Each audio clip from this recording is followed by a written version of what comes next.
अस्सलाम वालेकुम स्टूडेंट, आज जो है हमने एक्सरसाइज 5.3 देखनी है। क्वेश्चन नंबर 1 पार्ट नंबर 4 जो है इसका क्लास वर्क के लिए होमवर्क वाले क्वेश्चन जो है वो पहले प्रैक्टिस खुद कर लीजिएगा। क्लास वर्क वाला क्वेश्चन जो है वो मैं आपको करवा देता हूँ। इसमें उसने बेसिकली रिक्वायरमेंट आपको दी है कि आपको ये थ्योरम दिया हुआ, उसने क्या है ये वैल्यू दी, उसने क्या कि अपने रिमाइंडर थ्योरम को यूज करते हुए आपने इसका जो है वो रिमाइंडर बताना है। और उसने बोला कि 2x+1 जो है वो इस वैल्यू को डिवाइड करती है और इसको डिवाइड अगर करती है तो इसका रिमाइंडर क्या आएगा, आपने रिमाइंडर थ्योरम से बताना है। एग्जैक्टली पूरी डिवीजन आपने सोल्व नहीं करनी, सिर्फ जो है वो रिमाइंडर थ्योरम एक शॉर्टकट लगाना है और आपने रिमाइंडर बता देना। तो हम देखते हैं वो शॉर्टकट क्या है। रिमाइंडर थ्योरम बेसिकली सबसे पहले आपने उस रिमाइंडर थ्योरम में क्या करना पड़ेगा, आपने करना है कि इस पूरी टर्म को आपने जो है वो p of x के इक्वल रखना है। Let p of x is equal to 2x-1 whole cube plus 6 3 plus 4x square minus 10। ये आपने लेट कर लिया कि पूरी वैल्यू पी एफ एक्स के इक्वल है। वहां से जो वैल्यू जो है वो डिवाइड हो रही है, अगर वो डिवीजन वाली वैल्यू से मैं x वाली टर्म निकालूं तो वहां से मेरे पास x की वैल्यू कुछ ये आएगी, from 2x+1 is equal to 0। यहां से अगर x की वैल्यू निकालनी हो तो मुझे 1 नहीं चाहिए, ये प्लस का 1 है, उधर जाके हो जाएगा -1। अब x और 2 इधर आपस में मल्टीप्लाई हो रहे हैं, मुझे x की वैल्यू चाहिए तो जो 2 इधर मल्टीप्लाई हो रहा है उधर जाके क्या हो जाएगा, डिवाइड। तो x की वैल्यू मेरे पास आ जाएगी -1/2। ये -1/2 जो है वो हर जगह पे ऊपर वाली वैल्यू में हर जगह पे x की जगह पे पुट कर दूंगा तो मेरे पास इसका जो है वो रिमाइंडर आ जाएगा। बस इतना सा काम है, पूरी डिवीजन आपने नहीं करनी। और आपने डिवीजन किए बगैर बताया कि आपके पास रिमाइंडर इस पूरी टर्म का इसके साथ डिवाइड करेंगे तो क्या आएगा। तो चलिए पुट करते हैं, पुट करेंगे, put x equal to -1/2 in p of x। तो जब p of x में पुट करेंगे तो यहां पर आ जाएगा आपके पास p, x की जगह क्या लिखना है -1/2 इक्वल्स टू आपके पास आ जाएगा 2 इंटू x की जगह आपने लिखना है -1/2 फिर -1 और whole cube as it is. x की जगह पे सिर्फ आपने -2 लिखा, -1/2 लिखा, बाकी सारी टर्म जो है वो आपने एज इट इज लिखनी है। प्लस 6 एज इट इज आएगा, 3 की जगह 3 एज इट इज, प्लस 4 भी वैसे ही आ जाएगा और x की जगह पे आपने क्या लिखना है -1/2 और इसके ऊपर स्क्वायर एज इट इज लिख देना -10। जब आप इसको सोल्व करेंगे तो आप देखते हैं कि आपके पास ये 2 और ये 2 जो है वो आपस में काट रहा है, क्योंकि डिवीजन में और मल्टीप्लिकेशन में जो दोनों आपस में काट जाएंगे। और यहाँ पर ये 2 और ये 4 है तो 2 1 जार और 2 2 जार, तो आपके पास जो इधर टर्म बचती है वो बचती है -1 इसके ऊपर क्यूब प्लस 6 3 प्लस 2 -1, क्योंकि नीचे 1 लिखने की जरूरत नहीं है, स्क्वायर -10। अब -1 और -1 होता है आपके पास -2 का क्यूब प्लस 6 3 प्लस -2 और इसका स्क्वायर -10। 2 का क्यूब होता है 2 1 जार 2 2 जार 4 4 2 जार 8। पावर जो है वो ओड है तो साइन जो है वो चेंज नहीं होगा, तो इसका मतलब आंसर आएगा -8। 2 का क्यूब 8 होता है, पावर इवन हो तो साइन चेंज कर देते हैं, पावर ओड है क्योंकि पावर जो है वो 3 है तो साइन जो है वो चेंज नहीं होगा, -8 आ जाएगा। प्लस 3 -2 आपके पास आता है 1, तो 1 का स्क्वायर कुछ भी ले लो, 1 का क्यूब ले लो, स्क्वायर ले लो, 1 की पावर जो मर्जी हो तो 1 ही आंसर आता है। तो इसका मतलब 1 को 6 से मल्टीप्लाई करेंगे, इसका आंसर 1 आएगा। अगर तो 1 को जब 6 से मल्टीप्लाई करेंगे तो वही आंसर आएगा 6 -10। 10 और 8 आपके पास आता है -18 प्लस 6, तो -18 में से जब 6 निकालेंगे आपके पास आ जाएगा -12। तो -12 जो है वो आपके पास p of x का रिमाइंडर है। और p of x में आपने जो वैल्यू पुट की थी वो -1/2। मतलब क्या कि अगर आप इस वैल्यू से इस वैल्यू को डिवाइड करते हैं अलजेब्रिक टर्म को तो आपके पास रिमाइंडर -12 जो है वो बचेगा। होप सो आप लोगों को रिमाइंडर थ्योरम की समझ आ गई होगी, यही इसका आंसर।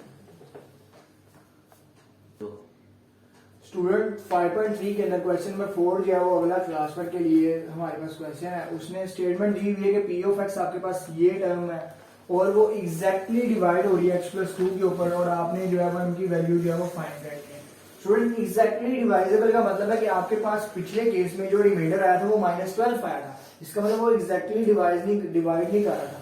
एग्जैक्टली डिवाइड का मतलब है कि वो उसका आंसर अगर हम इसके साथ इस टर्म को डिवाइड करें तो उसका आंसर 0 आना चाहिए। तो चलिए देखते हैं इसका आंसर 0 आता है कि नहीं आता। अगर 0 नहीं आता तो फिर हमें क्या करना पड़ेगा, m की वैल्यू निकालने के लिए। तो पुट कर देते हैं। उसी तरह आपने फ्रॉम लिखना है x + 2। x + 2 जो है वो अगर आप 0 के इक्वल करें तो आपको सबसे पहले x की वैल्यू चाहिए। तो ये 2 इधर जो है वो पॉजिटिव है, उधर जाके क्या हो जाएगा नेगेटिव। तो आपके पास x की वैल्यू आ जाएगी -2। इस -2 को आपको पूरी वैल्यू के अंदर जो है वो सब्स्टिट्यूट करना है।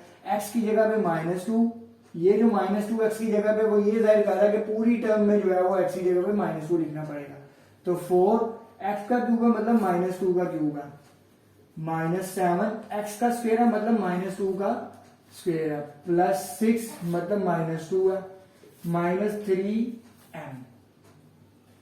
4 एज इट इज रहेगा, -2 का क्यूब होता है 8, -8 क्योंकि पावर जो है वो ओड है तो साइन जो है वो चेंज नहीं होगा, तो ये आ जाएगा -8, -7 पावर जो है वो इवन है तो साइन चेंज हो जाएगा, 2 का स्क्वायर होता है 4, तो +4 कैसे आया क्योंकि पावर जो है वो इवन है, +6 -2 -3m। अब इनको मल्टीप्लाई कर सकते हैं, 8 4 32 -32 आ जाएगा क्योंकि माइनस जो है वो माइनस का 8 है, -7 को जब 4 से मल्टीप्लाई करेंगे तो इट्स 28 -28 प्लस माइनस -6 को 2 से मल्टीप्लाई करेंगे 12 आ जाएगा और -3m आ जाएगा। जब आप इसको सोल्व करेंगे तो -32 -28 -12 जो है वो आपके पास आफ्टर सोल्यूशन -12 पर -28 जो है वो आपके पास हो जाएगा 40 और 32 आपके पास हो जाएगा 72। तो माइनस का 72 आपके पास जो है वो आंसर आएगा -3। एक दफा कंफर्मेशन कर लेता हूं। तो स्टूडेंट आप देखें इसका जो रिमाइंडर है वो आपके पास x + 2 को अगर इस टर्म को डिवाइड कर रही है तो उसका रिमाइंडर आपके पास ये आ रहा है, जबकि उसने क्वेश्चन के अंदर बोला था तो वो एग्जैक्टली डिवाइड कर रही है। तो एग्जैक्टली डिवाइड का मतलब है कि उसका रिमाइंडर 0 आना चाहिए था, लेकिन आपके पास तो रिमाइंडर ये आ रहा है। तो हम यहां पर लिखेंगे statement we know that x + 2 is exactly divisible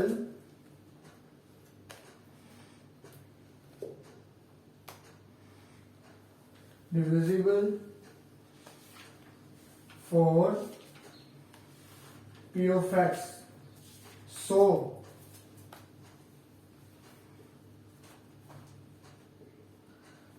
reminder equals to 0। Remainder आपके पास 0 आना चाहिए था। तो इस पूरी टर्म को आप किसके इक्वल करोगे, p - 2 का जो रिमाइंडर है उसको किसके इक्वल करना चाहिए था आपको, मतलब उसके जो स्टेटमेंट बनती थी वो ये बनती थी कि p - 2 जो है आपके पास 0 आना चाहिए था, लेकिन आपके पास ये आ रहा है। तो इसका मतलब इस पूरी टर्म को आप 0 के इक्वल लिखोगे। 0 इक्वल्स टू -72 -3m। अब उसकी जो रिक्वायरमेंट थी वो देखोगे, उसने बोला था कि आपने m की वैल्यू निकालनी है। तो m की वैल्यू निकालने के लिए -72 आपको इधर लेके जाना पड़ेगा, तो ये हो जाएगा +72 इक्वल्स टू -3m। तो यहां पर आपके पास m की वैल्यू आपको चाहिए, तो माइनस से इधर मल्टीप्लाई उधर जाके हो जाएगा डिवाइड। तो -3 जब 72 से डिवाइड होगा आपके पास आंसर आ जाएगा -24। तो ये स्टूडेंट आपके पास जो है वो क्वेश्चन नंबर 4 था 5.3 का। उसने बोला था एग्जैक्टली डिवाइजेबल है तो x + 2 की टर्म जो है वो आपके पास 0 आनी चाहिए थी, लेकिन वो आपके पास कुछ और रिमाइंडर आया था, उस रिमाइंडर को आपने 0 के इक्वल रखना था और उसके बाद आपने m की वैल्यू के लिए उसको जो है वो सोल्यूशन को जो है वो आपने सिंप्लीफाई कर लेना है। आई होप सो आपको समझ आ गई होगी। मूव करते हैं नेक्स्ट क्वेश्चन की तरफ। स्टूडेंट आपके पास जो क्वेश्चन नंबर 5 है क्लास पर के लिए, उसके अंदर आपके पास स्टेटमेंट ये है कि आपके पास p of x दिया गया और q of x दिया गया, और उसने बोला है कि वो p of x का रिमाइंडर जो है वो q of x के रिमाइंडर के इक्वल आता है। तो आपने जो है वो k की वैल्यू जो है उस सवाल के अंदर आपने k की वैल्यू जो है वो फाइंड करनी है। अब p of x का रिमाइंडर और q of x का रिमाइंडर बिल फर्स्ट सपोज करते हैं कि वो सेम नहीं आता, तो लेकिन उसने स्टेटमेंट में दिया, जिस तरह यहाँ पे स्टेटमेंट में दिया था कि आंसर 0 आना चाहिए, तो हम 0 के इक्वल करके जो हमारा रिमाइंडर आता है उसको 0 के इक्वल करके चल रहे थे। तो 5 का हिंट ये है कि पी ऑफ एक्स और पी ऑफ एक्स का रिमाइंडर दोनों का अलग आएगा, सेम नहीं आएगा। लेकिन उसने ऊपर क्वेश्चन में बोला हुआ कि सेम आएगा, सेम आएगा तो अपने के की वैल्यू जो है निकालनी है। तो हम लिखेंगे कि हम जानते हैं कि इस टर्म से, मतलब जो भी उधर वैल्यू दी गई है उस टर्म से डिवाइड करने के बाद हमारा पी ऑफ एक्स का और क्यू ऑफ एक्स का रिमाइंडर जो है वो सेम आना था। तो हम लिखेंगे यहाँ पे पी ऑफ एक्स का remainder equal to Q of X का रिमाइंडर, मतलब पी ऑफ एक्स का रिमाइंडर लिखेंगे equals to Q of X का रिमाइंडर। जो भी पी ऑफ एक्स का रिमाइंडर आएगा उसको क्यू ऑफ एक्स के रिमाइंडर के इक्वल करेंगे और उस टर्म को आगे सिंपलीफाई करेंगे के की वैल्यू के लिए। के की वैल्यू आपको निकालनी है कि सिंपल, यहाँ पर भी के की वैल्यू होगी, वहां पर आपने नाउन वैल्यू को एक साइड पे और अननोन वैल्यू को एक साइड पे। अननोन वैल्यूज होती हैं जहां पर आपके पास वेरिएबल्स मौजूद होती हैं, जैसे यहाँ पर आपके पास m मौजूद था तो ये आपके पास अननोन वैल्यू थी, तो मैंने -3 को यानी कि अननोन वैल्यू को एक तरफ लिख दिया और जो 72 था ये नाउन वैल्यू थी उसको एक तरफ लिख दिया। इसी तरह आप इस सवाल के अंदर हिंट के अंदर करेंगे कि आप क्यू ऑफ एक्स और पी ऑफ एक्स के अंदर जो नाउन वैल्यू है उनको एक साइड पे लिखेंगे और अननोन वैल्यू को इक्वल की दूसरी साइड पे, और उस तरह फिर आप जो है वो के की वैल्यू निकाल सकते हैं।